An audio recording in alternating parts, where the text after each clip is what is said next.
오늘 우리에게 주신 하나님 말씀은 예레미야서 1장 말씀입니다. 예레미야서 1장 1절로 19절까지 말씀인데요, 봉독하겠습니다.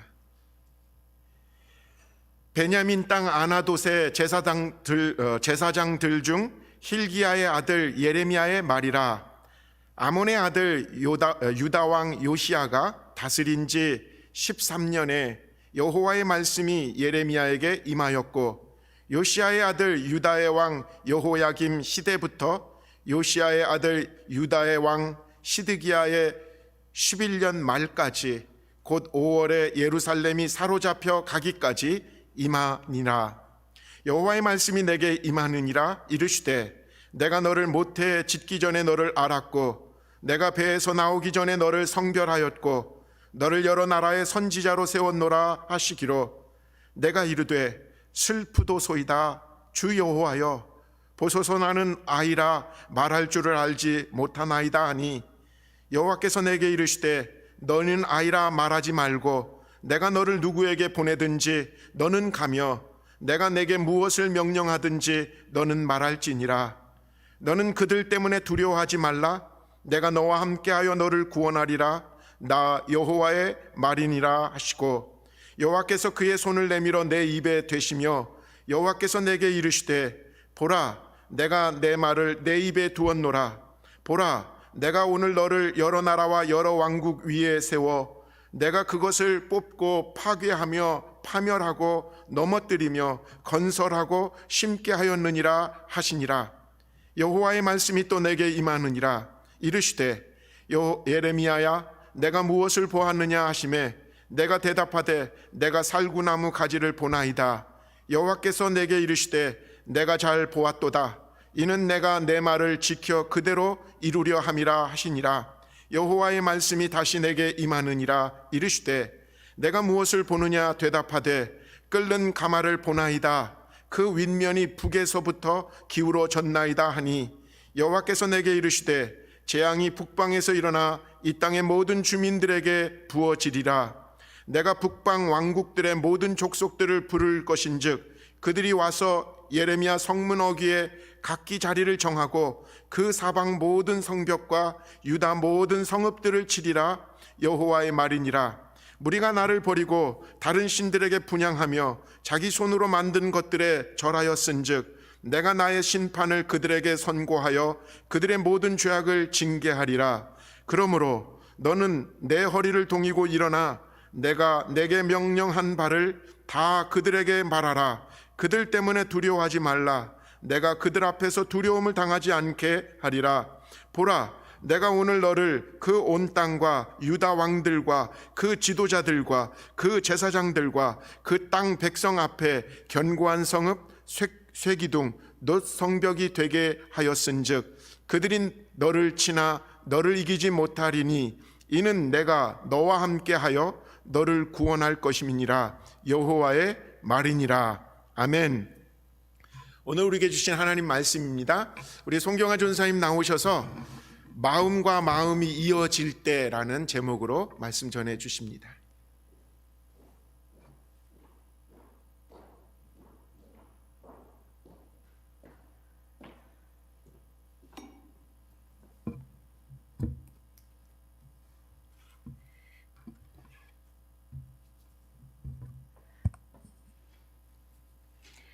성부, 성자, 성령 하나님께서 사랑하시는 성도 여러분, 한 주간 잘 지내셨습니까? 오늘도 성경과의 대화를 이어가겠습니다. 많은 목사님들께서는 설교 시간에 이미 완성된 요리를 내놓으시는데, 저는 안수받은 목회자가 아니어서 완성된 요리보다는 쿠킹 클래스를 하려는 것 같아요. 오늘도 번거로우시겠지만은 성경책과 종이와 연필을 가지시고, 제가 드리는 말씀을 적으시라는 게 아니라, 제가 이제 성경 구절들을 말씀을 드릴 텐데 지금 찾기가 어려우실 테니까 적어 놓으셨다가 나중에 찾아보시기를 권해드립니다. 지금 예레미야서를 계속 읽고 계신 분들도 계실 텐데, 예레미야서 1장은 예레미야서 전체 책을 소개하고 책 내용을 집약한 것이라고 볼 수 있습니다.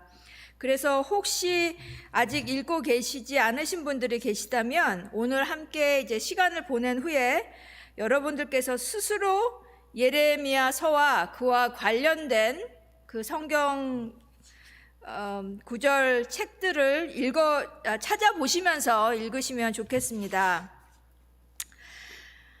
네, 그 파워포인트가 올라가는지는 모르겠는데 지금 제가 그 1장 1절부터 3절에 있는 것을 여러분들께서 보신다고 생각하고 얘기를 하겠습니다.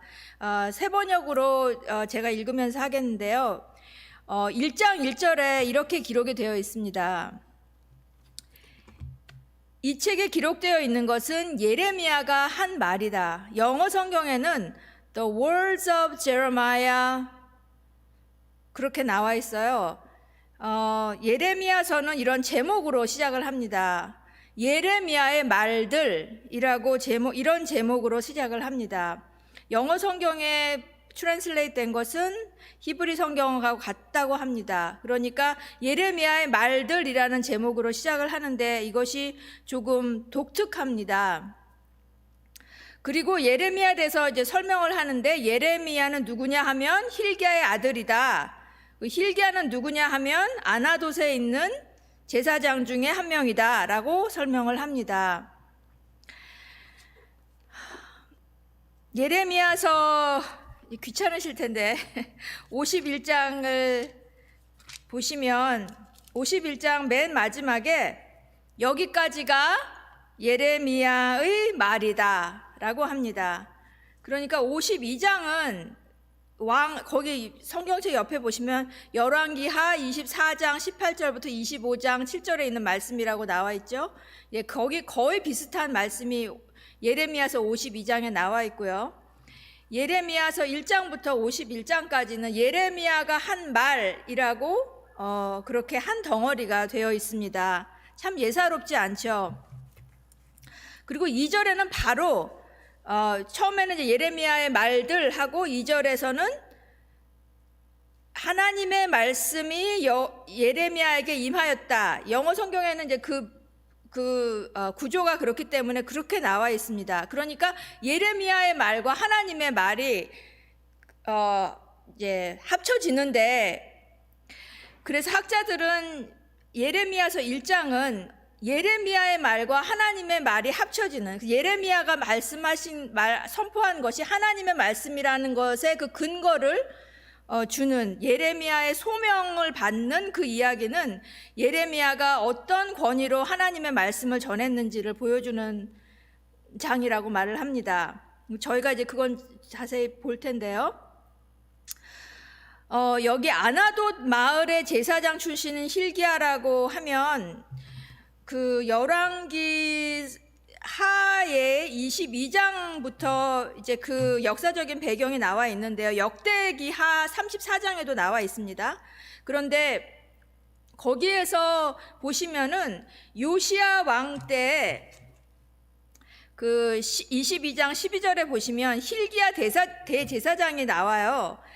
그러니까 이 대제사장이 예레미야의 아버지가 아닙니다. 그러니까 이 대제사장 말고 다른 힐기야, 베냐민 땅 아나돗 마을에 사는 제사장 출신, 그 힐기야가 예레미야의 아버지입니다.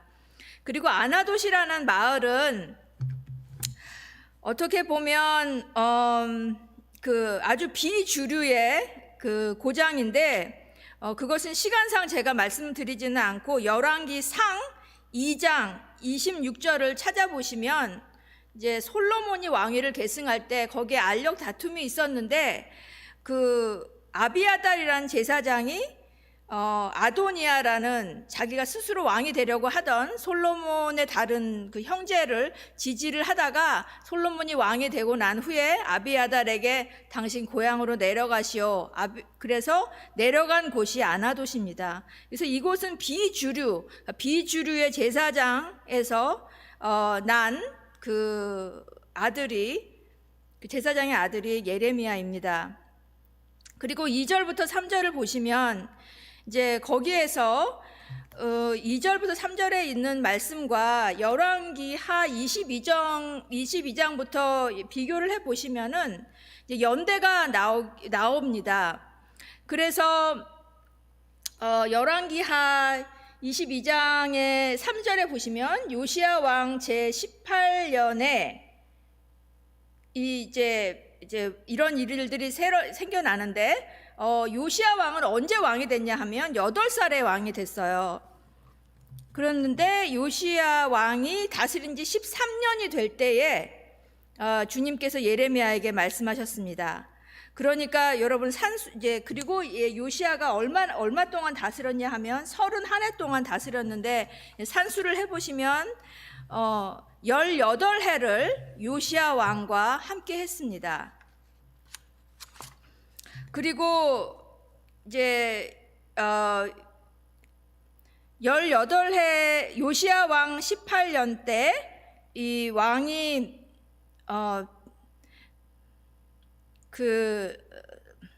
하나님의 말씀을 발견하고 이제 그런 이야기들이 나오죠. 훌다의 예언이 나오고, 그래서 이런 것들을 다 예레미야가 알았을 확률이 되게 많죠. 함께 있을 수도 있고요. 그리고 요시야의 그 개혁, 유월절을 지키는 것, 그런 모든 것에 함께 했을 수도 있습니다. 네, 그리고 요시야 왕의 끝이 이제 나오는데 23장 열왕기하 23장 31절에 보시면 그 후에 여호아하스가 왕이 되었는데 그 사람은 3달 동안 다스렸고요. 그 사람은 이제 이집트로 끌려가서 거기에서 죽게 됩니다. 이 부분은 목사님께서 토요일 날 얘기를 해주셨는데, 목사님께서는 여러분들을 귀찮게 안 하시고 그냥 얘기를 해주셨는데 저는 찾아보시라고 말씀을 드리고 있습니다. 네, 그리고 나서 이제 여호야김이 다스리게 되는데, 여호야김 얘기는 열왕기하 23장 34절에 나와 있습니다.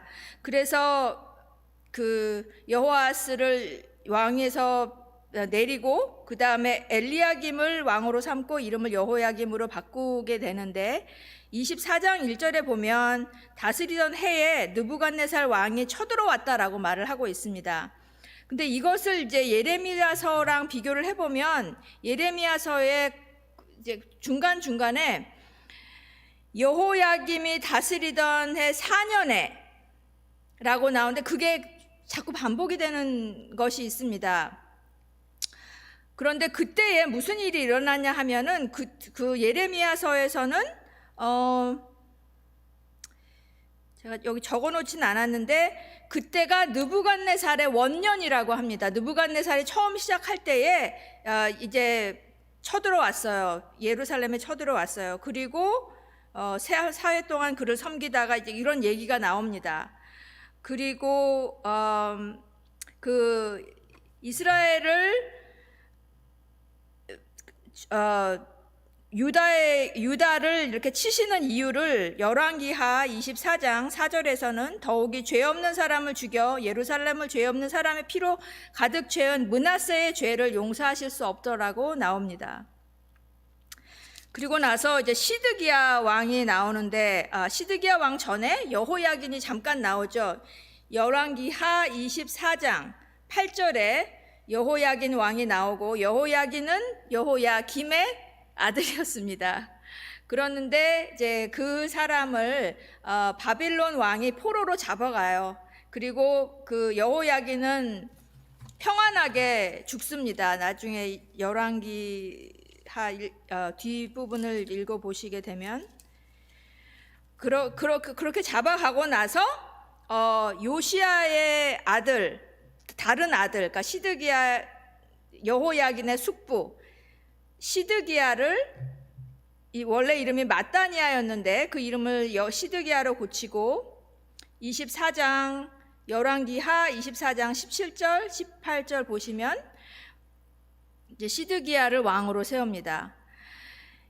이런 이름들이 나와 있는 것은 어떻게 보면 예레미야서의 저자가 우리에게 예레미야서를 읽을 때 이 요시야, 여호야김, 시드기야 이 왕들이 예레미야서에 더 자세하게 나와 있거든요. 그 사람들이 어떻게 했는지, 그 사람들과 예레미야의 관계가 어땠는지, 그 사람들이 백성들을 어떻게 다스렸는지 그것을 주의해서 보라는 초대인지도 모르겠습니다. 이렇게 이름들이 언급이 되어 있고요. 그리고 그런 때에 그 시대에 주님께서는 계속해서 예레미야에게 말씀하십니다. 예레미야 말씀하셨다, 말씀하시고 또 여러 번 말씀하셨다. 그렇게 되어 있습니다.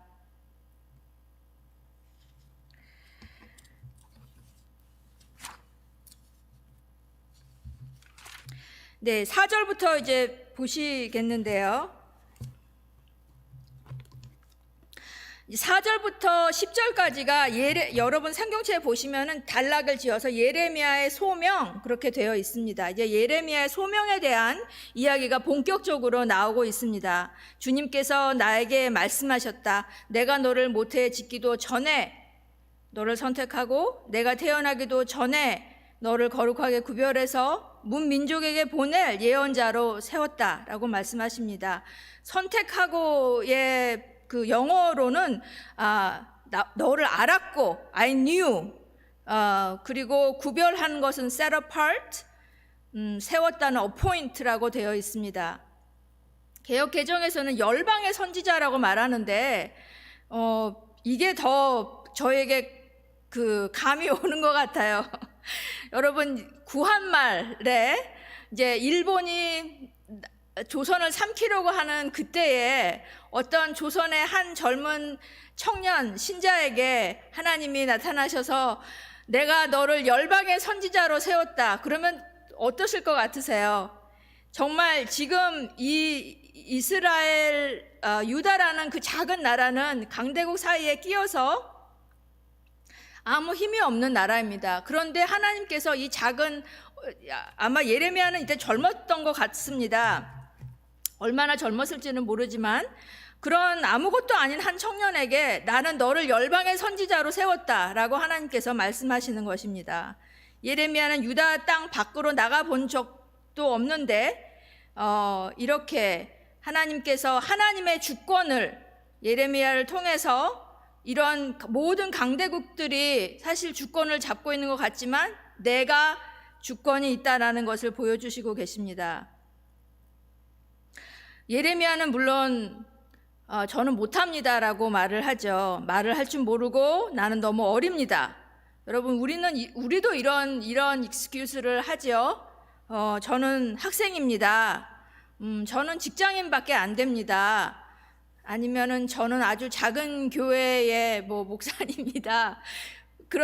저는 이거밖에 안 됩니다. 저는 집에서 살림만 합니다.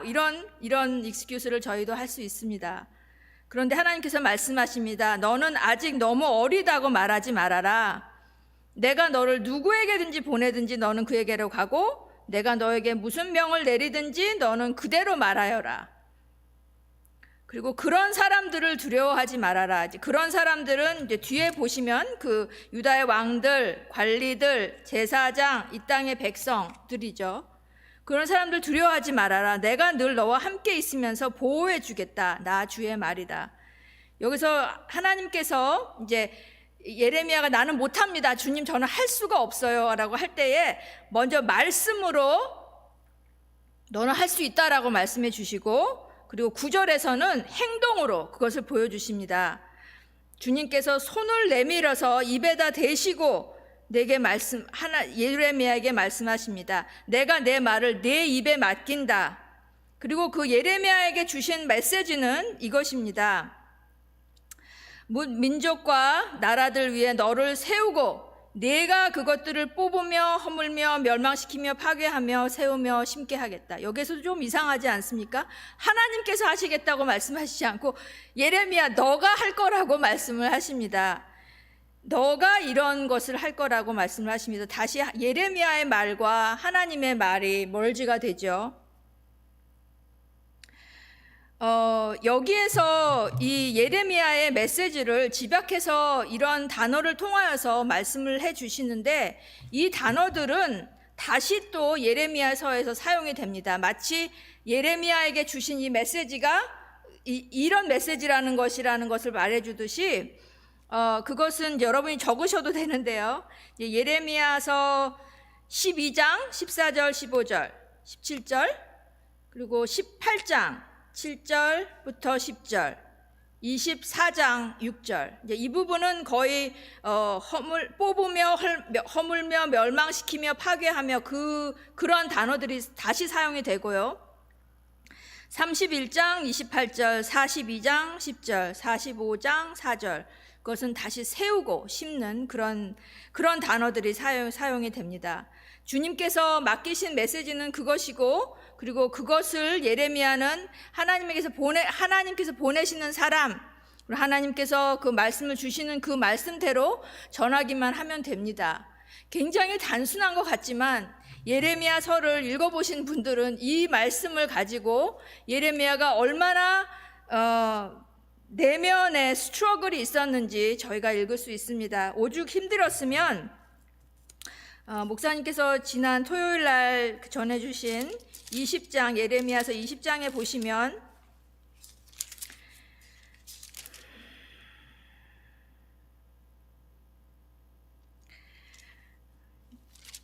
주님께서 나를 속이셨다고 말씀을 하고, 그리고 20장 17절에 보시면 내가 태어나지 말았어야 하는데 내가 모태에서 죽었더라면 좋았을 걸 이라고 말을 합니다. 그러나 예레미야는 이렇게 힘들었지만 자기가 원하지 않고, 내가 할 수 있다고 생각하지도 않고 내가 원하지도 않았지만, 그리고 끝까지 어떻게 남아있는 백성들에 의해서 자기가 가고 싶지 않았던 애굽에 끌려가기까지 하나님의 말씀을 전했습니다. 11절부터 보시면 주님께서 11절부터 15절에 주님께서 두 가지의 비전을 보여주시는데요. 이 살구나무에 대한 그 비전은 김용대 권사님께서 수요일날 말씀해 주셨는데 제가 또 반복을 하겠습니다. 주님께서 이 살구나무가 알몬드 추리인데요. 알몬드 나무는 팔레스타인 지역에서 이제 겨울이 지나고 봄이 올 때 가장 먼저 싹이 트는 그런 나무라고 합니다. 이제 그 나무를 이름하는 것이 쉐켓인데, 그것을 내가 지켜보고 있다는 쇼켓이라고 합니다. 히브리어에서 그 같은 거의 같은 발음을 가진 것으로 하나님께서 이 월드 플레이를 하시면서 예레미야에게 말씀을 해주시는데, 살구나무 가지를 보면서 내가 한 말이 그대로 이루어지는 것을 내가 지켜보고 있다라고 하나님께서 말씀을 하십니다. 그러니까 예레미야가 내가 정말 하나님의 말씀을 전하고 있다는 것을 어떻게 알죠? 예레미야의 말씀은 너무나 힘들었기 때문에 예레미야조차도 아무도 듣지 않고 모든 사람들이 다 자기를 거절하고, 고향에 있는 사람들은 자기를 죽이려고 하고 했을 때 정말 내가 하나님 말씀 전하고 있는 게 맞나? 그런 생각이 계속 들었을 수도 있습니다. 그런데 하나님께서는 그럴 때마다 아마 생각나게 하셨을 것 같아요. 내가 한 말이 그대로 이루어질 것이다. 너가 전하는 나의 말은 그대로 이루어질 것이다 라는 것을 보여주신 것 같습니다. 이제 겨울이 가고 봄이 올 때마다 그 알몬드 나무에서 싹이 날 때마다 예레미야는 아마 이 하나님께서 자기를 어릴 때 부르셨던 그 비전을 생각했을 겁니다. 그리고 일상의 대화에서 본다라는 말이 사용될 때마다 또 살구나무를 떠올릴 수도 있고요. 두 번째 비전은 이것이옵니다. 물이 끓는 솥이 있는데 그 솥의 물이 북쪽에서부터 넘쳐 흐르고 있습니다라는 것을 보게 됩니다. 네, 이것은 이 악이 이 땅을 뒤덮을 때 예레미야는 이 비전을 떠올렸을 것입니다. 악이 전부가 아니다. 악이 모든 것을 뒤덮고 있지만 악에는 시작이 있고 끝이 있다. 이 악은 제한되어 있고 용도가 있고 통제가 되어 있다. 이것이 다가 아니다라는 것을 예레미야는 생각했을 것입니다. 예수님께서 제자들에게 당신이 어떻게 고난을 받고 죽으시며 사흘 만에 부활하실 것을 미리 거듭거듭 알려주셔서 제자들을 준비시키셨듯 하나님께서도 예레미야에게 이 두 비전을 통하여서 예레미야가 하나님의 말씀을 전하는 사명을 지속적으로 영위할 수 있게끔 예레미야에게 그런 장치를 주신 것 같습니다.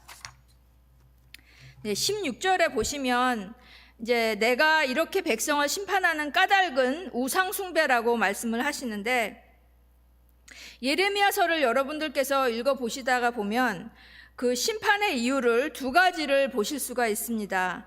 우상 숭배와 정의와 공의를 버린 것입니다. 네, 이 두 가지는 무슨 관계가 있으신 것 같으세요? 지금 저희가 목사님께서 창세기를 저희가 공부를 하고 있는데 주일마다 거기에서 그 뱀의 유혹과 매우 흡사합니다. 여기에는 아주 큰 유혹이 있었던 것 같습니다. 여러분 신명기 10장부터 보시면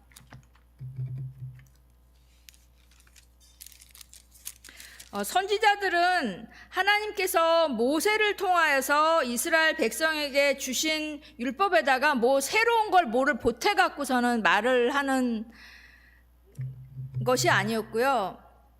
그거 이미 주신 말씀을 이제 새로운 언어로, 특별히 시적인 언어로 다시 말해준 사람들입니다. 그렇기 때문에 신명기에서 하나님께서 어떻게 말씀을 하셨는지를 읽어보면서 그때와 지금 이제 예레미야 같은 선지자들이 너희들은 정말 너무나 멀리 왔다, 너무나 다르다라고 하는 그 말씀과 같이 한번 비교를 해보셔서 읽으셔도 도움이 될 것 같습니다. 신명기 10장에 이제 모세가 십계명을 다시 받은 후에 하나님께서 요구하시는 것이 무엇인지 말씀해 주십니다. 10장 12절 보시면 이스라엘 자손 여러분, 지금 주 당신들의 하나님이 당신들에게 원하시는 것이 무엇인지 아십니까? 주 당신들의 하나님을 경외하며 그의 모든 길을 따르며 그를 사랑하며 마음을 다하고 정성을 다하여 주 당신들의 하나님을 섬기며 당신들이 행복하게 살도록 내가 오늘 당신들에게 명하는 주 당신들의 하나님의 명령과 규례를 지키는 일이 아니겠습니까?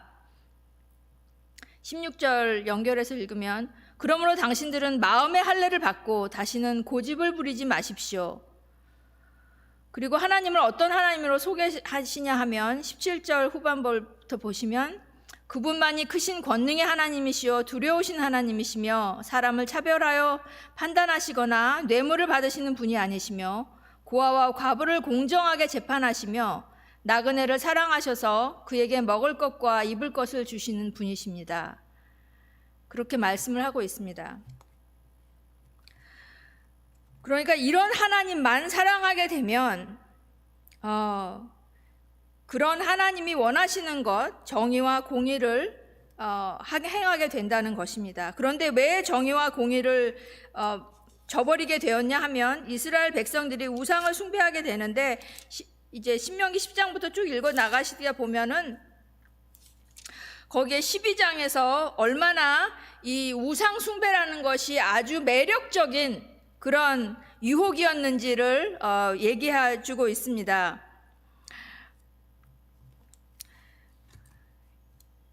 여기에는 굉장히 성적인 것이 들어가 있다고 합니다. 제가 자세하게 말씀은 드리지 않겠지만 정말 아주 우리의 그 마음을 혹할 그런 정말 이거 아닐까? 이것도 한번 해봐도 되지 않을까? 그런데 하나님께서 12장에 보시면 이런 거 이렇게 해보지 않을까라는 생각이 들 때 그런 유혹이 올 때 하지 말라고 하시죠. 근데 그 유혹에 넘어갔나 봐요.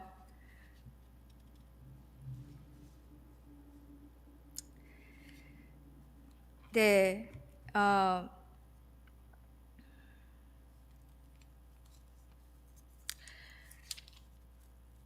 우상 숭배와 정의와 공의에 대한 그 비교를 한 군데만 더 보시면 레위기 19장에 보시면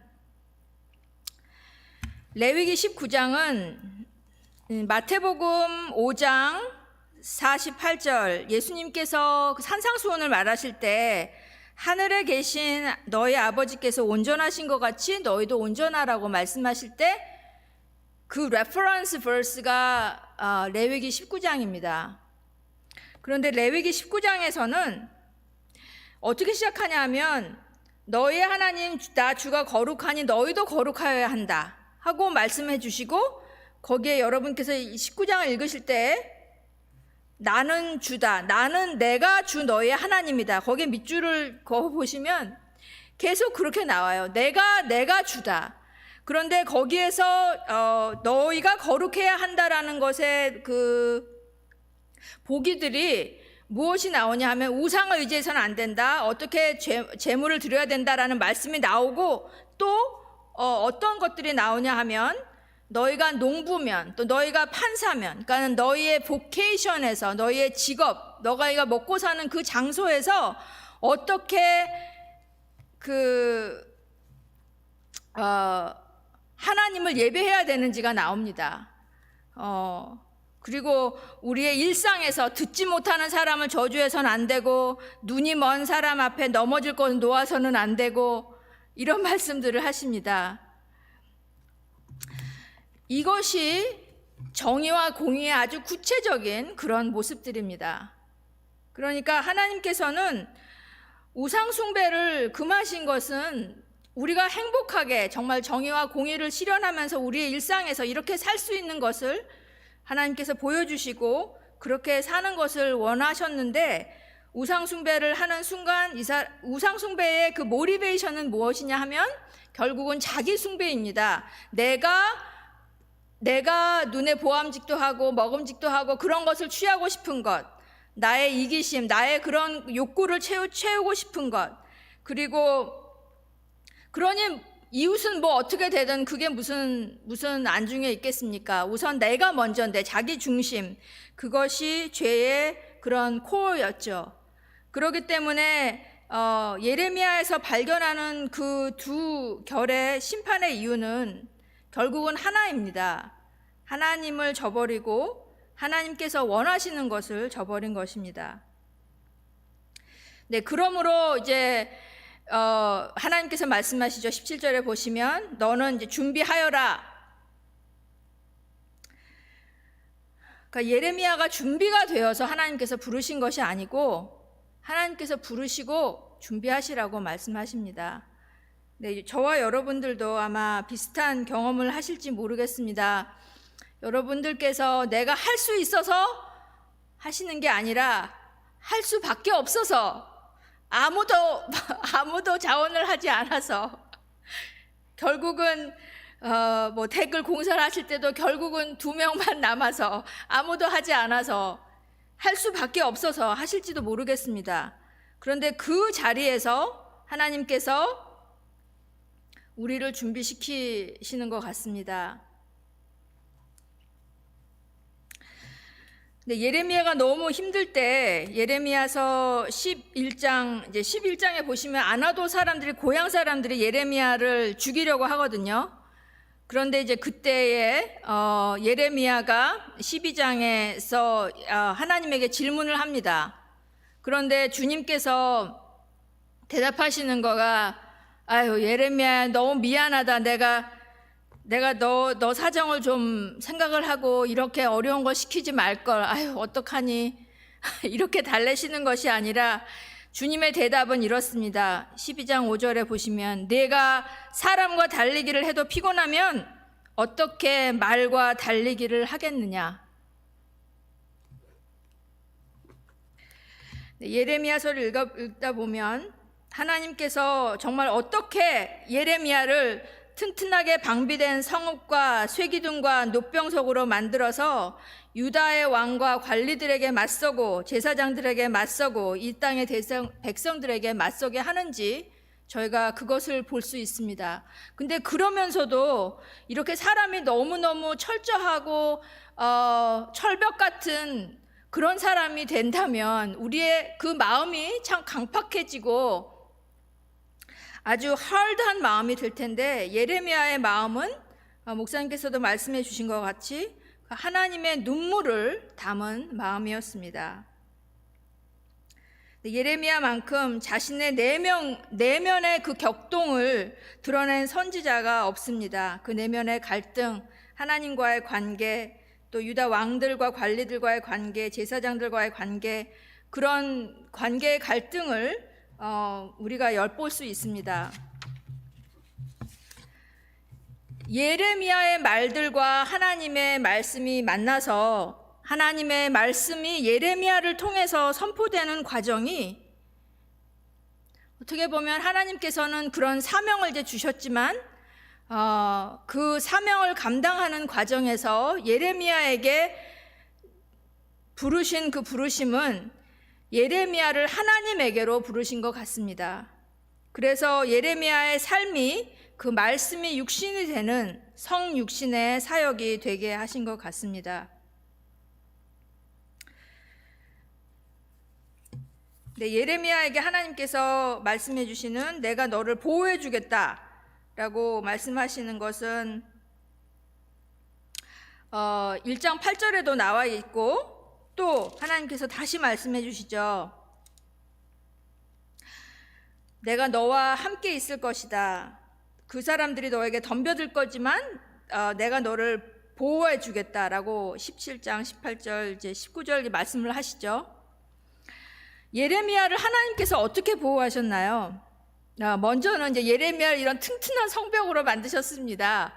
그래서 정말 대장부로 나는 못해요 그러는 사람에서 대장부로 만드시고, 그리고 또 예레미야서 11장에 보시면 아나도 사람들의 예레미야 암살 계획을 주님께서 알려주셔서 알게 됐다고 말씀하고요.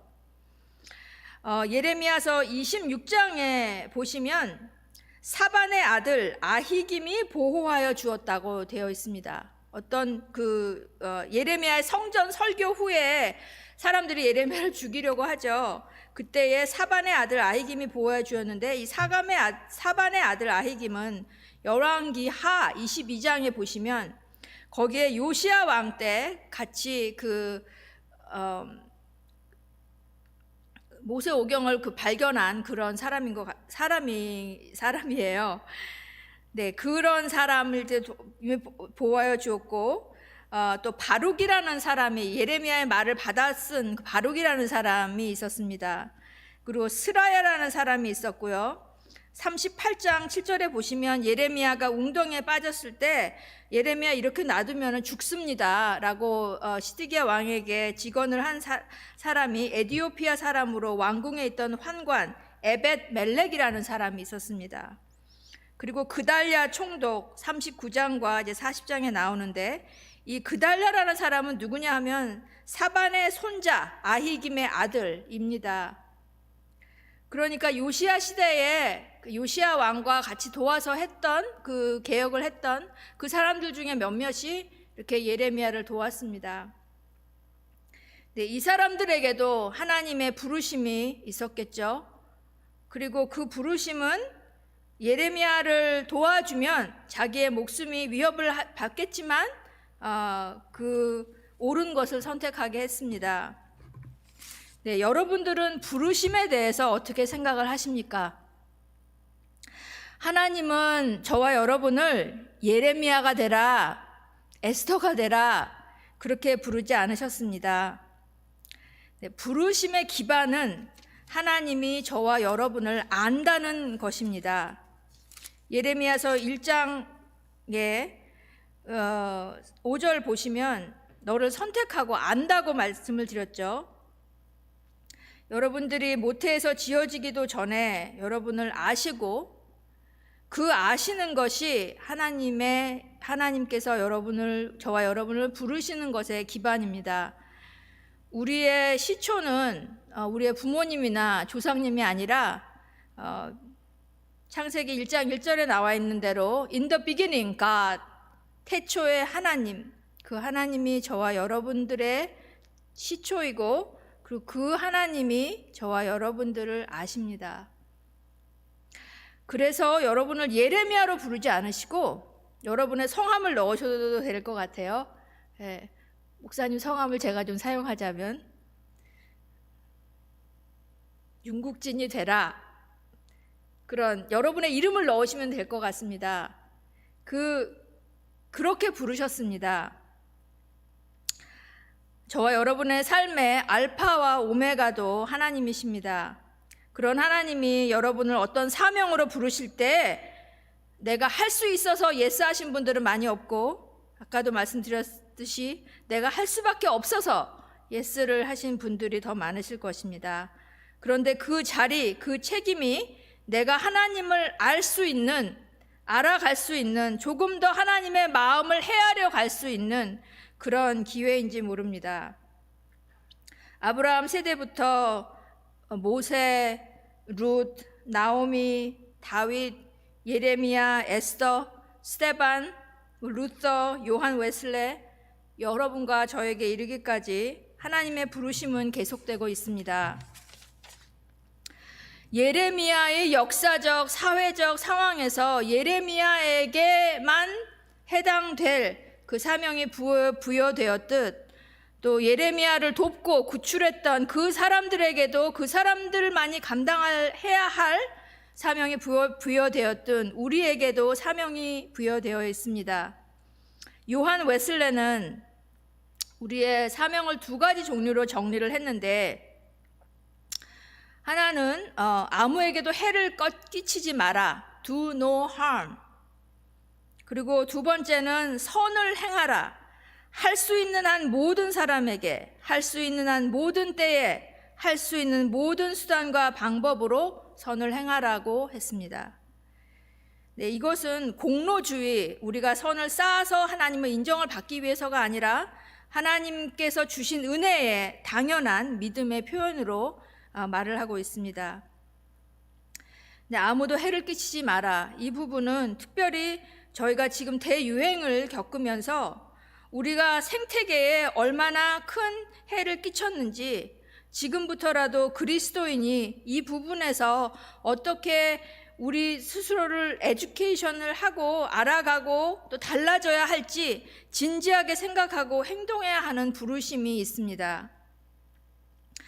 두 번째 부분도 이제 대유행을 겪으면서 주위에서 가까운 사람들로서 시작해서 우리가 진심으로 정의와 자비와 신의를 저버리지 않고 그것을 붙잡는 것이 무엇인지, 나의 삶에서 어떻게 구체적으로 표현돼야 할지 우리가 고민하고 실천해야 하는 부르심이 있습니다. 네, 저와 여러분의 예레미야와 함께하는 이 긴 여행의 시간이 하나님께서 우리의 마음을 만지시도록 내어드리는 시간이 되시길 소원합니다. 잠깐 1분 동안 저희가 기도하고 마치겠습니다. 네, 침묵의 기도를 하겠습니다.